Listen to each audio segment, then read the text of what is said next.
Conductor जो है वो बहुत ही इंटरेस्टिंग प्रॉपर्टी शो करता है जिसकी वजह से उसको हम एक अलग से कैटेगरी में रखते हैं।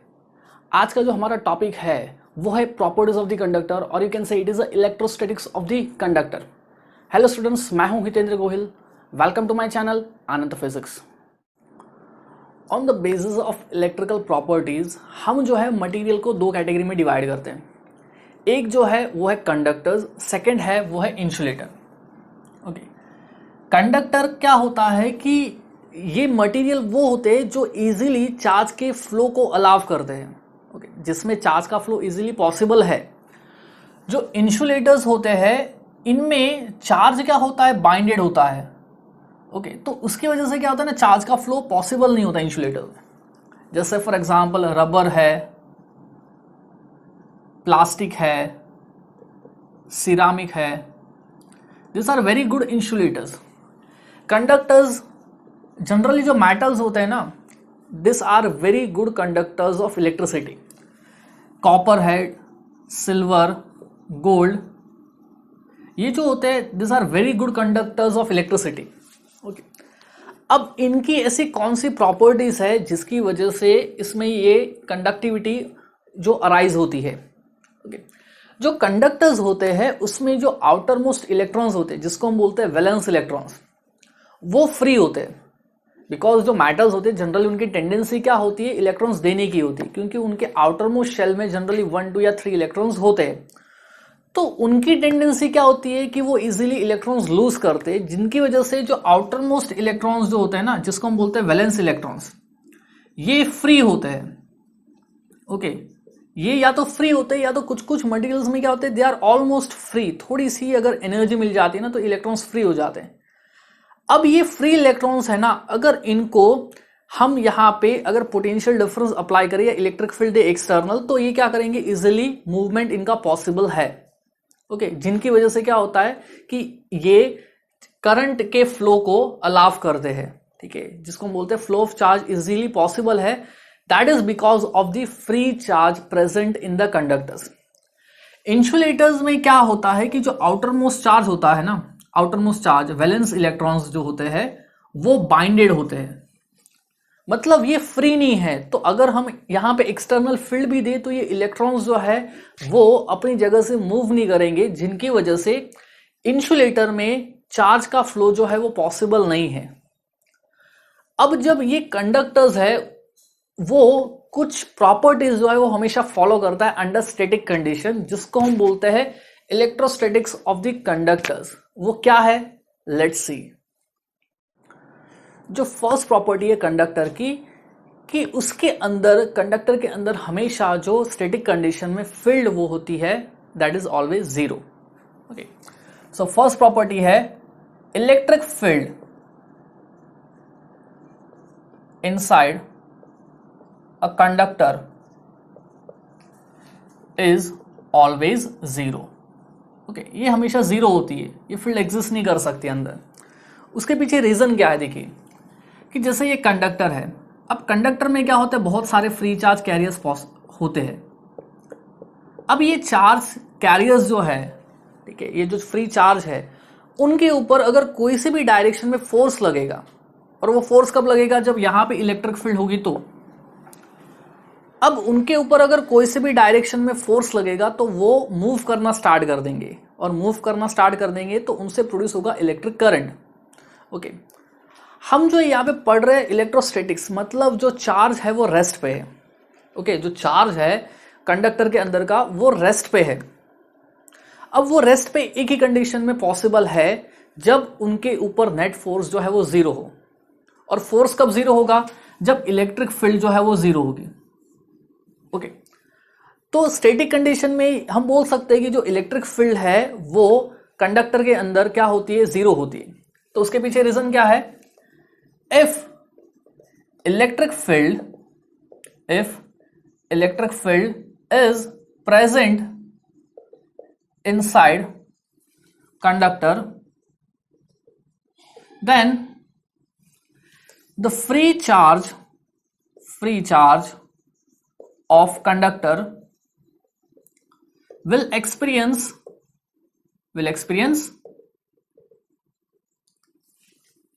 Electric force, will experience electric force. Electric force कितना होता है? Charge into electric field. Will experience electric force and will start moving, giving rise to electric current. Okay, तो क्या होगा? इलेक्ट्रिक करंट जो है वो प्रोड्यूस होगा, but under static condition, net force on free charge inside a conductor is zero. Inside a conductor is zero, which is possible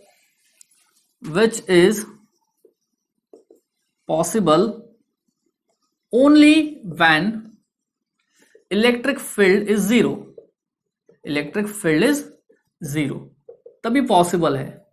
okay, तो इससे क्या होगा? हम बोल सकते हैं इलेक्ट्रिक फील्ड जो है वो कंडक्टर के अंदर जो है वो जीरो होगी। That is the first property. जो नेक्स्ट प्रॉपर्टी है, क्या होता है कि जो कंडक्टर का जो सरफेस होता है ना, वहां पे इलेक्ट्रिक फील्ड हमेशा सरफेस के परपेंडिकुलर डायरेक्शन में होती है। Electric field at the surface of conductor,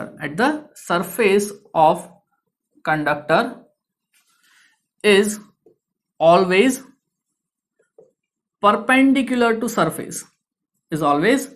perpendicular to surface, okay. अब देखिए इसके पीछे रीजन क्या है कि लेट्स से ये कंडक्टर है और यहां पे जो फील्ड है कुछ आर्बिट्ररी डायरेक्शन में है, ऐसे। अब इलेक्ट्रिक फील्ड वेक्टर है तो मैंने इसके दो कंपोनेंट ले रहा हूं, first is parallel to the surface and second is perpendicular to the surface. मैं दो कंपोनेंट ले रहा हूं। अब यहां पे जो चार्ज है, अब वो चार्ज बाहर नहीं जा सकता, ठीक है, कंडक्टर को छोड़ के वो बाहर नहीं जा सकता, लेकिन कंडक्टर के ऊपर तो वो मूव कर सकता है। ओके, जो कंडक्टर है उसके ऊपर वो इजिली मूव कर सकता है।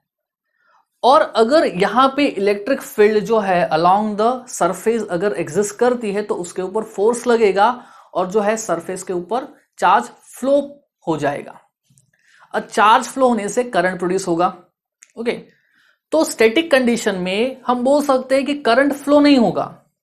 ओके, स्टैटिक कंडीशन में करंट फ्लो नहीं होगा और वो तभी पॉसिबल है जब जो है चार्ज जो है वो सरफेस के अलोंग मूव ना करे और वो पैरेलल कंपोनेंट जो है हमेशा जीरो होगा, तभी मूव नहीं करेगा। क्योंकि अगर यहां पे फील्ड हुई तो चार्ज मूव करेगा और चार्ज मूव करेगा तो स्टैटिक कंडीशन जस्टिफाई नहीं होगी।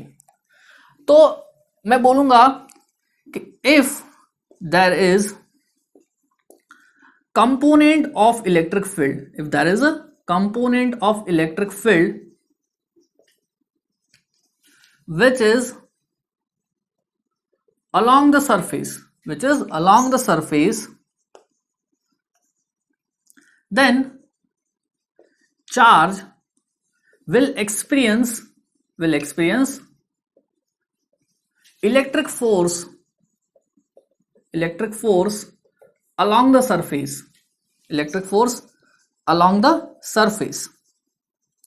producing electric current. Okay, electric current जो है वो प्रोड्यूस कर देगा, which is not possible.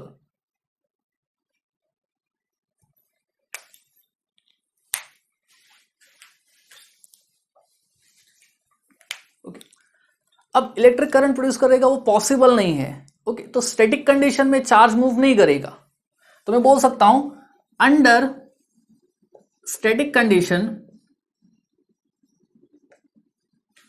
charge cannot move along the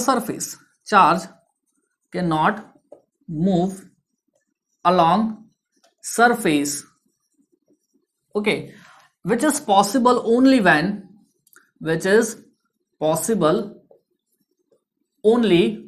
when the component along the surface is zero। ठीक है, ये कंपोनेंट जो है along the surface वो जीरो होगा, मतलब एक ही कंपोनेंट एग्जिस्ट करेगा परपेंडिकुलर टू द सरफेस। मतलब कंडक्टर के सरफेस के ऊपर जो भी फील्ड होगी वो हमेशा सरफेस के परपेंडिकुलर डायरेक्शन में ही होगी। ये जो प्रॉपर्टी है वो हमने यूज की थी in properties of electric field lines. Okay, ये जो प्रॉपर्टी है हमने यूज की थी इन इलेक्ट्रिक फील्ड लाइंस की electric field lines is always perpendicular to surface of the conductor, और ये जो हमने यूज किया था चैप्टर 1 में। जो थर्ड प्रॉपर्टी है वो है अंडर स्टैटिक कंडीशन कंडक्टर के अंदर कभी भी एक्सेस चार्ज नहीं हो सकता। Okay, the third property is there can be no excess charge, there can be no excess charge inside the conductor under static condition। Okay, देखिए ऐसा क्यों? जैसे ये कंडक्टर है, ओके, इसके ऊपर कुछ चार्ज है, प्लस क्यू चार्ज, तो ये जो है यहां पे this is the bulk of the conductor, this is the volume. तो अब मैं क्या कर रहा हूं, इसके सरफेस के जस्ट अंदर जो है, जस्ट अंदर एक बाउंड्री बना रहा हूं, और एक मैंने बना दिया एक सरफेस। जो कंडक्टर का सरफेस है उसके जस्ट इनसाइड मैंने एक सरफेस बना दिया, और इसको मैंने बोल दिया let's say this is my Gaussian surface. Okay, this is my Gaussian surface. अब मुझे पता है कि हर एक पॉइंट जो है गॉसियन सरफेस का, जो हर एक पॉइंट है वो कंडक्टर के अंदर लाई कर रहा है। जो गॉसियन सरफेस है उसका हर एक पॉइंट है वो कंडक्टर के अंदर लाई कर रहा है, और कंडक्टर के अंदर इलेक्ट्रिक फील्ड जीरो होती है कि नहीं? अब इलेक्ट्रिक फील्ड जीरो होती है तो मैं अगर गॉस लॉ अप्लाई करता हूं, E dot d s equals to net charge by epsilon naught, this is the Gauss law, तो इलेक्ट्रिक फील्ड जीरो है तो नेट चार्ज भी जीरो होगा, है कि नहीं? एक्सेस चार्ज का मतलब क्या? ये जो यहां पे इसके अंदर कोई सा भी चार्ज नहीं होगा, नेट चार्ज जीरो होगा। मतलब जो भी चार्ज होगा प्लस क्यू, वो पूरा का पूरा कहां पे होगा? सरफेस पे होगा, अंदर पॉसिबल नहीं है, अंदर इलेक्ट्रिक फील्ड पॉसिबल नहीं है, तो नेट एक्सेस चार्ज भी कुछ भी नहीं होगा। ओके, तो यहां पे इसको जस्टिफाई करने के लिए हम बोल सकते हैं consider a Gaussian surface, consider a Gaussian surface which is just inside the surface of conductor, just inside the surface of conductor। okay, at every point on Gaussian surface, at every point on the Gaussian surface electric field is zero, electric field is zero, and hence no net charge is present inside surface। Okay, तो charge जो है उस Gaussian surface के अंदर जो है वो कुछ भी प्रेजेंट नहीं हो सकता है। सो मैं बोल सकता हूं therefore all of charge of a conductor, all of a charge of a conductor is present on its surface। जो भी चार्ज होगा वो सरफेस के ऊपर ही होगा। जो नेक्स्ट प्रॉपर्टी है वो है कि कंडक्टर के अंदर हर एक जगह पे जो पोटेंशियल होता है वो सेम होता है, कांस्टेंट होता है, और वो होता है किसके equal? It is equal to that of the potential on the surface. Okay, जो फोर्थ प्रॉपर्टी है वो है electric potential, electric potential is constant throughout volume of a conductor which is same as that of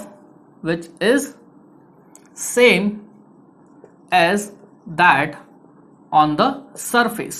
मतलब जो potential surface पे होता है वही पोटेंशियल जो होता है वो अंदर होता है कंडक्टर के। देखिए कैसे, जैसे कंडक्टर है, अंदर जो है वो फील्ड होती है जीरो, और बाहर जो फील्ड होती है वो हमेशा सरफेस के परपेंडिकुलर ही होती है। मतलब अगर मुझे यहां पे कोई से भी चार्ज को अलोंग द सरफेस मूव कराना है तो वहां पे वर्क होगा ही नहीं, क्योंकि उस डायरेक्शन में फील्ड है ही नहीं. Work done in moving a charge along the surface is zero. ठीक है, कंडक्टर के सरफेस के ऊपर कोई से भी चार्ज है उसको मूव कराने के लिए वर्क नहीं लगेगा. और अगर मुझे एक चार्ज को सरफेस से अंदर लेकर जाना है तो भी वर्क नहीं लगेगा. ओके, अगर मुझे कोई से भी चार्ज को सरफेस से अंदर लेकर जाना है तो भी वर्क नहीं लगेगा.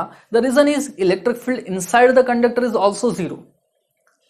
मतलब अगर मुझे पोटेंशियल हम कैसे डिफाइन करते हैं, it is a work done in bringing a unit positive charge. अगर मैं यूनिट पॉजिटिव चार्ज को मुझे अंदर लेकर जाना है तो मैं क्या बोलूंगा कि मैं सबसे पहले सरफेस पे लाऊंगा. ओके, तो सरफेस पे लाने का जो वर्क होता है उसको हम बोलते हैं potential, electric potential at the surface. अब जब मैं अंदर लेकर जाऊंगा तो वर्क नहीं लगेगा. जब सरफेस से अंदर लेकर जाऊंगा तो वर्क नहीं लगेगा.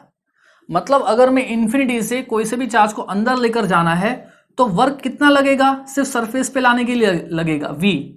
अंदर लाने के लिए वर्क एडिशनली लगेगा.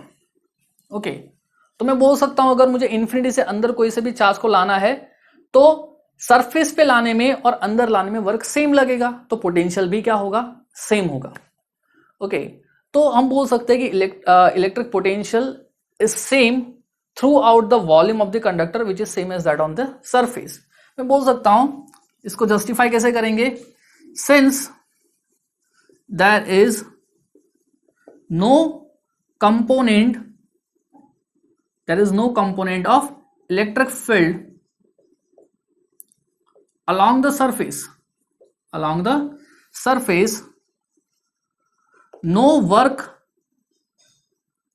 is required to move a charge along the surface. Also, there is no electric field inside the conductor,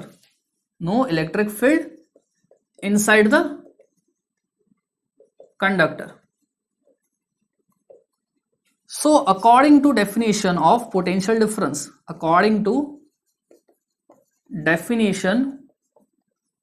of electric potential और potential difference, हम potential difference consider कर लेते हैं.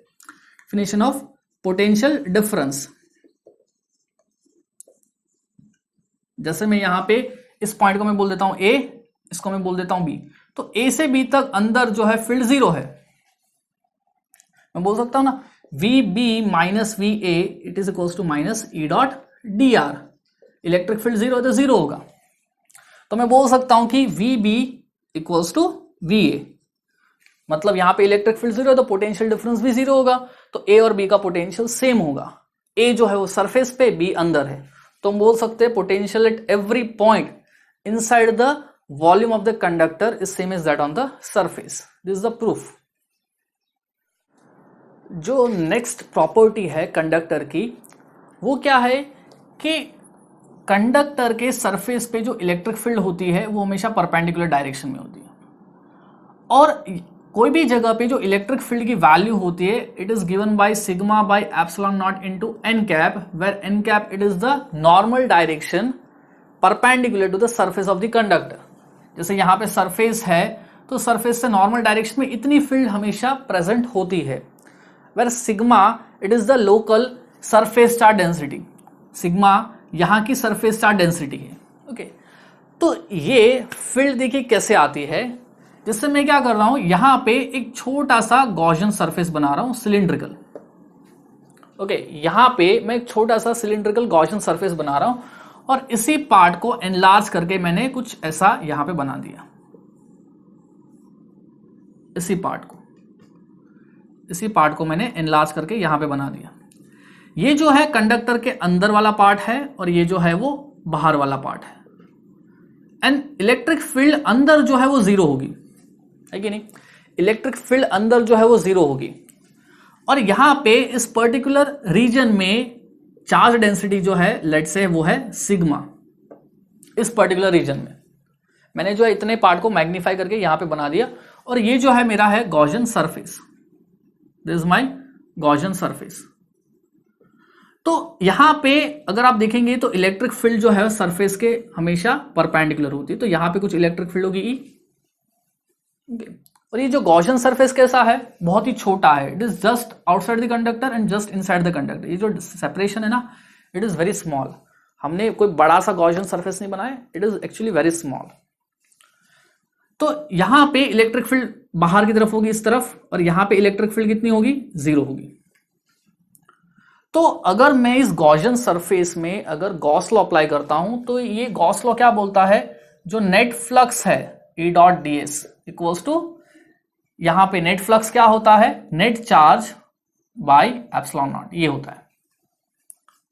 अब जो नेट फ्लक्स है टोटल सरफेस का, ये पूरा जो गॉसियन सरफेस है उसका, तो उस सरफेस को, गॉसियन सरफेस को मैं 3 पार्ट में डिवाइड कर सकता हूं। This is part 1, this curved surface part 2 and this is part 3।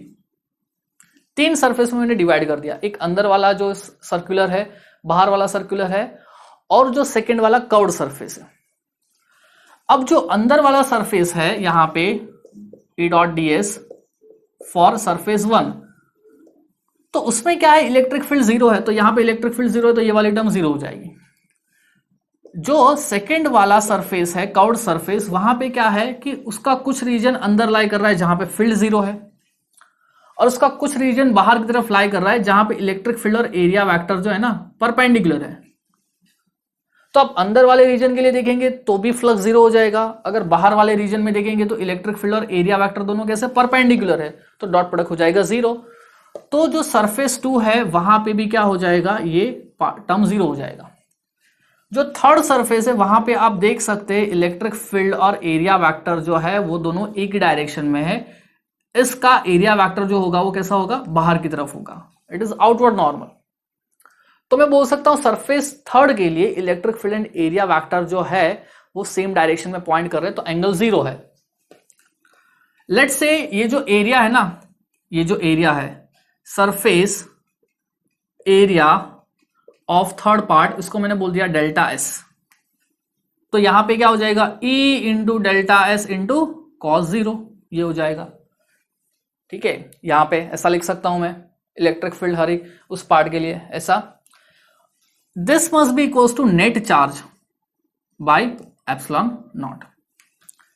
This must be equals to net charge by epsilon naught. अब इस गॉसियन सरफेस के अंदर नेट चार्ज कितना इनक्लोज्ड है कि यहां पे आप देख सकते हैं कि जो गॉसियन सरफेस है उसने क्या किया है, कुछ चार्ज इनक्लोज करके रखा है। अगर ये डेल्टा एस है तो ये भी डेल्टा एस होगा, अगर ये डेल्टा एस है तो ये भी डेल्टा एस होगा। तो मैं बोल सकता हूं कि charge enclosed within surface कितना होगा, sigma into delta s. Sigma is the surface charge density at this region. Sigma का मतलब क्या है, यूनिट एरिया में सिग्मा चार्ज है, तो डेल्टा एस एरिया में कितना चार्ज होगा, सिग्मा इंटू डेल्टा एस। तो इतना चार्ज गॉसियन सरफेस के अंदर है, तो इसको मैं बोल सकता हूं sigma into delta S by epsilon naught. तो ये डेल्टा एस कट हो जाएगा, तो इलेक्ट्रिक फील्ड की value I sigma by epsilon not. और अगर मैं चाहूं तो इसको वेक्टर फॉर्म में भी लिख सकता हूं, क्योंकि मुझे पता है इलेक्ट्रिक फील्ड नॉर्मल डायरेक्शन में है। So this is the proof कि इलेक्ट्रिक फील्ड, मैं बोल सकता हूं fifth property, electric field at surface of conductor is sigma by epsilon naught normal to the surface of conductor. इतनी इलेक्ट्रिक फील्ड होगी conductor के सरफेस पे, और ये जो फील्ड की डायरेक्शन है कैसी होगी, नॉर्मल टू द सरफेस। इसलिए हमने यहां पे लगाया n cap, where n cap it is the unit vector perpendicular to surface of conductor in outward direction, मतलब बाहर की तरफ। This is the fifth property of the conductor. जो नेक्स्ट प्रॉपर्टी है कंडक्टर की वो है electrostatic shielding. It is electrostatic shielding. अब इस प्रॉपर्टी का मतलब क्या है कि अगर एक कंडक्टर है और उसके अंदर कैविटी है, okay, this is a cavity with no charge inside the cavity, if there is a cavity with no charge inside the cavity, cavity के अंदर कोई चार्ज नहीं है। अब कंडक्टर के ऊपर चाहे कितना भी चार्ज हो, कैविटी के अंदर कोई चार्ज नहीं है, तो बाहर कितनी ही फील्ड क्यों ना हो और कंडक्टर के ऊपर कितना ही चार्ज क्यों ना हो, बाहर वाले रीजन में कितनी ही फील्ड क्यों ना हो, कंडक्टर के ऊपर, कंडक्टर के पास कितना ही चार्ज क्यों ना हो, अगर कैविटी के अंदर कोई सा भी चार्ज नहीं है तो कैविटी के अंदर हमेशा फील्ड जीरो होगी। मतलब ये जो कैविटी है ना, ये क्या करेगी, बाहर कितनी भी फील्ड क्यों ना हो, ये जो कैविटी वाला जो रीजन है that will be shielded from the outside region of the electric field. ठीक है, मतलब अगर कैविटी के अंदर कोई सा भी अगर सब्सटेंस है, उसको बाहर के फील्ड का कोई असर नहीं होगा क्योंकि अंदर फील्ड ही नहीं होगी। And this is called electrostatic shielding. ठीक है, इसी को हम बोलते हैं इलेक्ट्रोस्टैटिक शील्डिंग। ओके, अब देखिए होता क्या है कि जो बल्क में इलेक्ट्रिक फील्ड तो जीरो होती है, जो भी चार्ज होगा वो कहां पे होगा, सिर्फ सरफेस पे होगा। जो भी चार्ज होगा कंडक्टर के ऊपर वो सिर्फ सरफेस पे होगा। यहां पे अंदर कोई चार्ज नहीं है, तो अगर मैं यहां पे गॉसियन सरफेस बनाता हूं, this is my Gaussian surface 1, इसको मैंने बोल दिया गॉसियन सरफेस 1। ओके, तो मैं बोल सकता हूं for Gaussian surface 1 eight every point inside, at every point on surface electric field is zero. तो कोई चार्ज होगा ही नहीं, इलेक्ट्रिक फील्ड जीरो है। तो मैं अगर यहां पे गॉस लॉ अप्लाई करता हूं, E.ds equals to net charge by epsilon naught, तो अगर इलेक्ट्रिक फील्ड नहीं है तो इस गॉसियन सरफेस के अंदर नेट चार्ज नहीं होगा। सिमिलरली अगर मैं यहां पे भी एक गॉसियन सरफेस में बना देता हूं, इसको मैंने बोल देता हूं गॉसियन सरफेस 2, जैसे हमने पिछली इलेक्ट्रिकल प्रॉपर्टीज ऑफ कंडक्टर में देखा था कि जो भी चार्ज होगा वो कंडक्टर के कहां पे होगा, यहां पे होगा, बाहर। इस केस में जो भी चार्ज होगा वो कहां पे होगा, जो भी चार्ज अगर है, सपोज मैं बोल देता हूं प्लस चार्ज है, वो कहां पे होगा, सरफेस पे होगा। ओके, तो यहां पे अब बोल सकते हैं कि जो अंदर है वो फील्ड जीरो है। ओके, अंदर जो है फील्ड जीरो है, बाहर भले कितनी ही फील्ड क्यों ना हो, चार्ज हमेशा ऐसे एडजस्ट हो जाएगा कि अंदर हमेशा फील्ड जीरो ही होगी। Okay, whatever be the charge on the conductor, whatever be the charge on the conductor and whatever be the external field, whatever be the external field, if there is no charge inside the cavity of the given conductor, inside the cavity of conductor, electric field inside the cavity, electric field inside the cavity will be zero,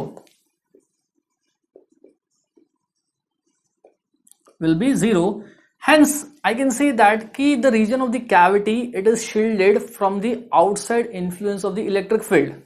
Okay, the cavity is thus shielded from the electrical influence का मतलब यहां पे क्या है, electric field है, is shielded from the electrical influence of external electric field,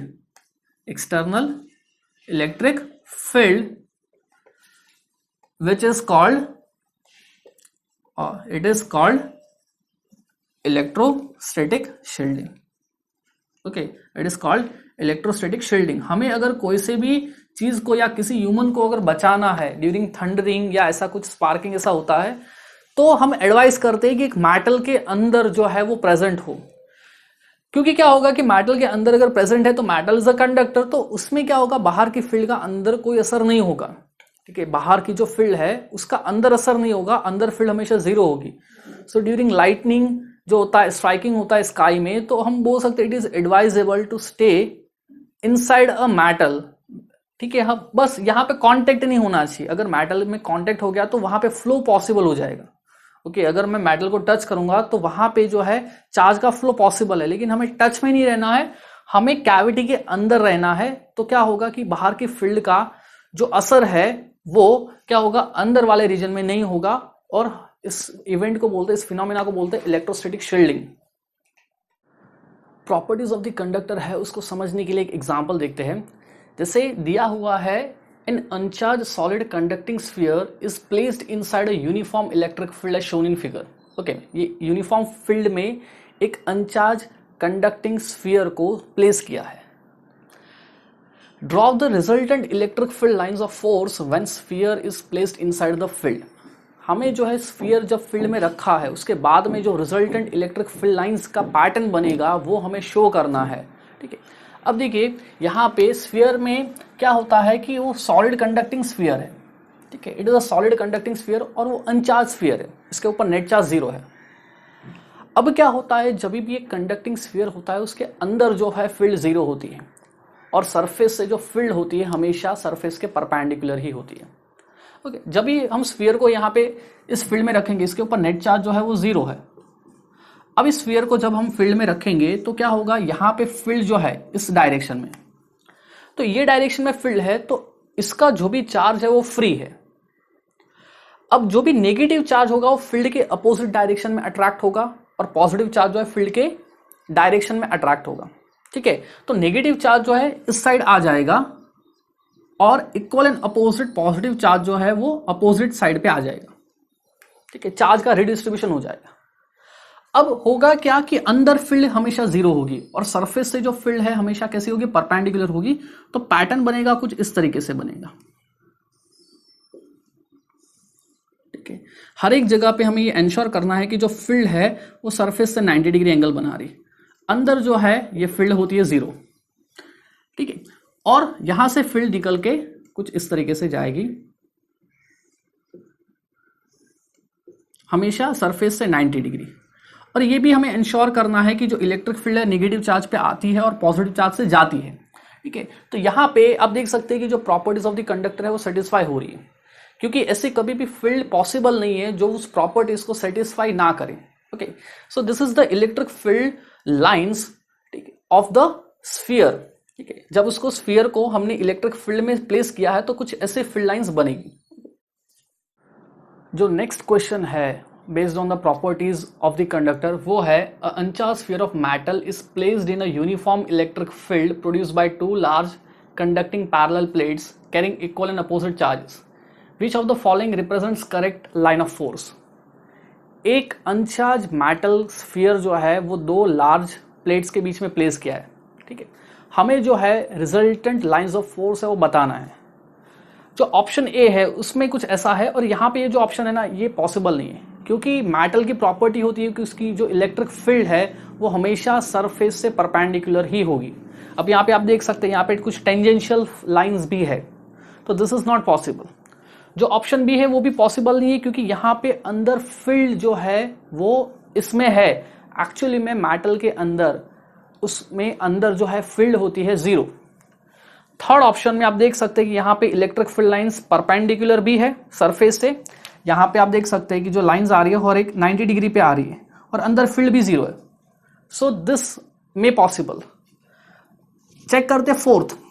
अब fourth में क्या है कि आप देख सकते हैं यहाँ पे कि फील्ड लाइंस जो है ना that is not seem to be perpendicular to surface of the conductor. ठीक है, परपेंडिकुलर नहीं दिख रही। दूसरा ये एक और फैक्ट है कि नियर द प्लेट्स ये जो मेटल की वजह से, जो स्फीयर की वजह से जो फील्ड होगी वो कम होगी, तो मेटल जो प्लेट्स है उसकी फील्ड ज्यादा होगी। So near the plates the field must be perpendicular to plates. इस डायरेक्शन में फील्ड होनी चाहिए, जो कि है नहीं। ठीक है, तो यहां पे 2 रीजन की वजह से ये चीज यहां पे पॉसिबल नहीं है। ठीक है, यहां पे field perpendicular to the plates होनी चाहिए, और यहां पे आप देख सकते हैं कि जो फील्ड लाइंस है that are not always perpendicular to the surface of the plate, sorry surface of the sphere. तो ये ऑप्शन पॉसिबल नहीं है। So this represents best lines of force out of all 4। ठीक है, चारों में से ये जो है this is the most correct answer. Properties of the conductor को समझने के लिए एक और एग्जांपल देखते हैं। जैसे यहां पे दिया हुआ है, +q charge is placed at the centre of a conducting sphere holosphere of radius r as shown in figure. If plus 2q charge is given to the sphere, find charge and charge densities on inner and outer surface of the sphere. This is a conducting holosphere of radius r. ठीक है, और उसके centre पे एक plus Q charge रखा है और ये जो स्फीयर है उसको प्लस 2q चार्ज दिया है. तो हमें जो है ये फाइंड करना है कि उसके अंदर वाले सरफेस पे और बाहर वाले सरफेस पे कितना चार्ज और चार्ज डेंसिटी होगी, ये फाइंड करना है. ठीक है, तो देखिए यहाँ पे कौन सी प्रॉपर्टी यूज करेंगे. तो मैं ये सबसे पहले स्फीयर बना लेता हूँ. ओके, और इसके कुछ हल्की सी कुछ थिकनेस तो होगी. हाँ, माना कि निग्लिजिबल है but there will be some thickness. Okay, कुछ हल्की सी कुछ थिकनेस तो होगी. अब यहाँ पे प्लस क्यू चार्ज है तो मैं यहाँ पे एक प्रॉपर्टी यूज करूंगा. कौन सी property? The electric field inside the conductor is 0. और यहाँ पे जो है ना, इसके अंदर से पास होता हुआ मैं गॉसियन सरफेस बना रहा हूं. ठीक है, यहां पे मैंने बोल दिया चार्ज जो है ना ये क्यू डैश है अंदर वाले सरफेस पे. अंदर वाले सरफेस पे चार्ज क्यू डैश है. तो यहां पे ये जो है ना ये गॉसियन सरफेस एक बना दिया मैंने. अब अगर इस सरफेस के लिए मैं अगर गॉस लॉ अप्लाई करता हूं तो गॉस लॉ क्या होता है?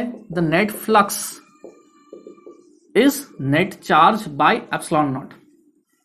अब आप देख सकते हैं कि एट एवरी पॉइंट, ये हर एक पॉइंट जो है ना कंडक्टर के अंदर है. ओके, यहां पे तो मैं बोल सकता हूं eight every point on Gaussian surface electric field is 0. ठीक है, क्योंकि ये जो गॉसियन सरफेस है उसका हर एक पॉइंट कंडक्टर के अंदर लाई कर रहा है और कंडक्टर के अंदर फील्ड 0 होती है. तो ये वाली टर्म जो है 0 है. तो मैं बोल सकता हूं कि ये नेट फ्लक्स 0 है. तो इस गॉसियन सरफेस में नेट चार्ज जो है वो भी 0 होना चाहिए. ये जो गॉसियन सरफेस है उसके ऊपर नेट चार्ज भी क्या होना चाहिए? 0 होना चाहिए. ठीक है, नेट चार्ज 0 कब होगा? कि यहां पे प्लस क्यू चार्ज तो हमें दिख रहा है तो माइनस क्यू भी कुछ प्रेजेंट होगा, तभी नेट चार्ज 0 होगा ना. कि अगर प्लस क्यू चार्ज है तो equal and opposite that is minus Q charge that must be present. मतलब मैं बोल सकता हूं कि जो क्यू डैश है उसकी वैल्यू कितनी हो जाएगी? माइनस क्यू हो जाएगी. तो यहां पे क्यू डैश की वैल्यू कितनी हो गई? Minus Q. अब लेट से बाहर वाले सरफेस पे चार्ज है क्यू डबल डैश. अब मुझे पता है कि ये जो स्फीयर है उसको कितना टोटल चार्ज दिया है? प्लस 2q चार्ज दिया है. मतलब अंदर वाले सरफेस का चार्ज और बाहर वाले सरफेस का चार्ज मिला के कितना होना चाहिए? प्लस 2q होना चाहिए. अंदर वाले सरफेस का चार्ज हमें पता है कितना है? Minus q. Okay, plus q double dash equals to 2q. तो क्यू डबल डैश की जो value I that is 3q और I will say plus 3q. मतलब जो अंदर वाले सरफेस के ऊपर जो चार्ज होगा वो होगा माइनस क्यू और जो आउटर सरफेस है उसके ऊपर चार्ज होगा प्लस 3q. अब मुझे चार्ज डेंसिटी फाइंड करनी है. ओके, तो मैं लिखूंगा charge density on inner surface. क्या होगा? Charge upon area. तो उसके ऊपर चार्ज जो है वो कितना है? Minus q. और उसका जो सरफेस एरिया है, the minus q is distributed on the area, surface area of the sphere is 4 pi r square. So this is the charge density on inner surface. Similarly अगर मुझे find करना है charge density on outer surface, तो outer surface पे जो charge है वो कितना है? वो है प्लस 3q और इसका जो सरफेस एरिया है वो है 4 pi r square. So this is the charge density of the outer surface. यहां पे आप देख सकते हैं हमने प्रॉपर्टीज ऑफ द कंडक्टर का यूज किया है. और मैं बोल सकता हूं कि अगर अपोजिट यहां पे प्लस क्यू है तो यहां पे माइनस क्यू आएगा. ओके, मतलब क्या होगा? इक्वल एंड अपोजिट चार्ज यहां पे इंड्यूस हो जाएगा. जो नेक्स्ट एग्जांपल है वो है a charge of minus q is placed at the center of a two concentric conducting holospheres of radii a and b respectively. Find charge on each surface if inner sphere is given a charge of plus 2q and outer sphere is given a charge of minus 3q. This is similar to that of the previous example. हमें जो है minus q charge जो है it is placed at the center of a two concentric conducting holospheres. और जो अंदर वाला sphere है उसको प्लस 2q चार्ज दिया है, आउटर स्फीयर है उसको माइनस 3q चार्ज दिया है. तो हमें फाइंड करना है कि जो हर एक स्फीयर है उसके हर एक सरफेस पे कितना चार्ज जो है वो अपीयर होगा. यहाँ पे भी हम सेम प्रॉपर्टी का यूज करेंगे कि electric field inside the conductor is 0. तो सबसे पहले मैं अंदर वाला स्फीयर में कंसिडर करता हूं, this is a minus q, और इस स्फीयर की कुछ थिकनेस होगी हल्की सी, ठीक है। एक्चुअली ये थिकनेस इज नेग्लिजिबल, बट मैं दिखाने के लिए शो कर रहा हूं, उसकी जो थिकनेस है वो नेग्लिजिबल होगी because it is a hollow sphere, ठीक है। तो यहां पे जो है इसका रेडियस जो है वो ए है, मतलब आउटर और इनर सरफेस है उसका रेडियस अप्रोक्सीमेटली ए ही होगा, बट दिखाने के लिए मैंने कुछ उसकी थिकनेस तो होगी। तो यहां पे मैं क्या कर रहा हूं, अंदर वाले सरफेस पे क्यू डैश बोल दिया और बाहर वाले सरफेस पे बोल दिया क्यू डबल डैश, ओके। ये इनर स्फीयर है। तो अब देखिए क्या होगा कि मैं यहां पे एक गॉसियन सरफेस बना रहा हूं, सेम मैं यहां पे एक गॉसियन सरफेस बनाया मैंने, दिस अ गॉसियन सरफेस। तो इस गॉसियन सरफेस में बोल सकता हूं eight every point on Gaussian surface electric field zero होगी, क्योंकि ये कंडक्टर के अंदर लाई कर रहा है, इलेक्ट्रिक फील्ड जीरो होगी।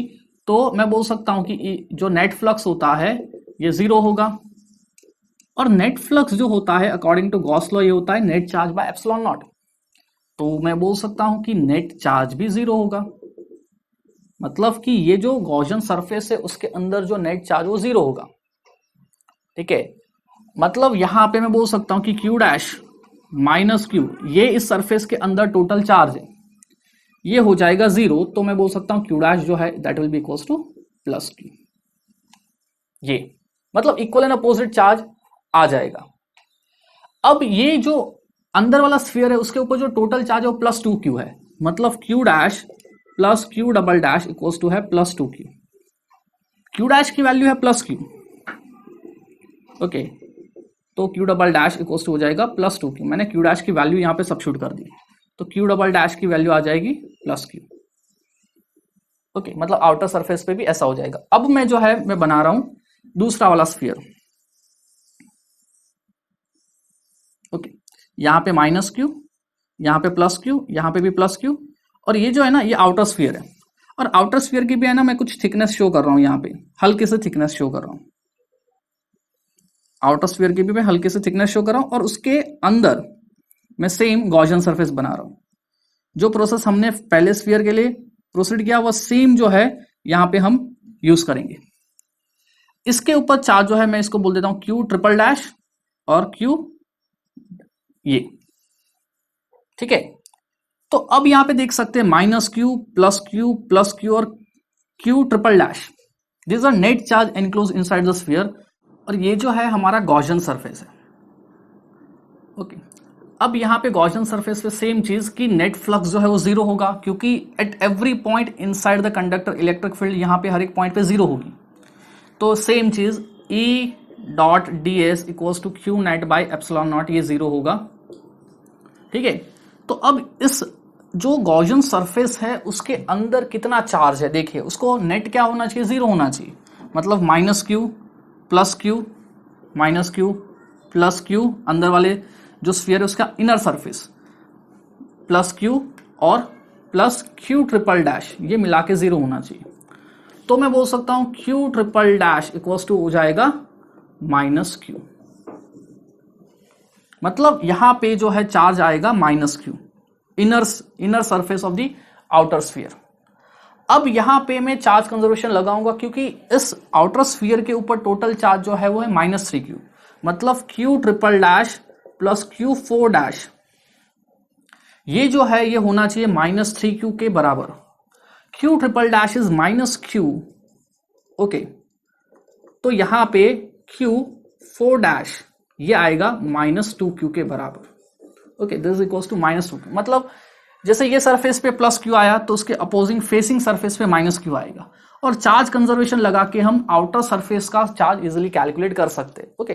सो this is the charge on each surface of the each sphere. और हाँ, इसमें ऐसा भी पूछ सकते हैं कि what will be the charge density on each surface. तो चार्ज आ गया हमारे पास, सरफेस है, जैसे इनर सरफेस का एरिया 4 पाई ए स्क्वायर, आउटर का भी 4 पाई ए स्क्वायर है। ये जो स्फीयर है उसका इनर सरफेस का एरिया 4 पाई बी स्क्वायर है, आउटर का भी it is 4 pi b square. तो चार्ज हमारे पास है, तो हम चार्ज को एरिया से डिवाइड करके चार्ज डेंसिटी भी कैलकुलेट इजिली कर सकते हैं।